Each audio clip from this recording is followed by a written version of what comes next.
December বাংলাদেশের অভিসম্পাদিত নেতা, আগামী দিনের রাষ্ট্রনায়ক জনাব তারেক রহমান বাংলাদেশে বীরের বেশে আগমন করছে।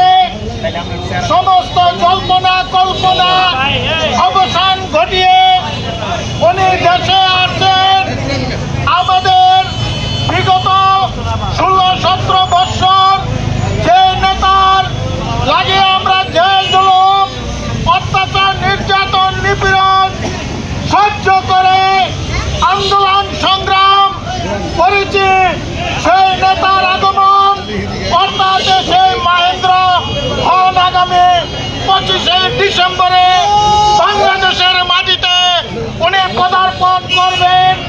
আপনারা জানেন যে ওনার আগমন উপলক্ষে আখাউড়া উপজেলা বিএনপি, পৌর বিএনপি, আলহাজ কবির আহমদ ভূঁইয়ার নেতৃত্বে আমরা ঐক্যবদ্ধ আছি, থাকব।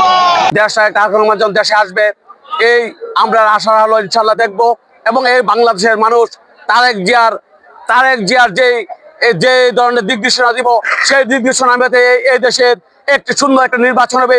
সেই নির্বাচনে আমাদের জাতীয়তাবাদী দল ইনশাল্লাহ বিজয় হবেন। আমাদের দেশটায় তারেক রহমান সেই বিজয়ের প্রধানমন্ত্রী হিসাবে বাংলাদেশে আবির্ভূত করবেন ইনশাল্লাহ।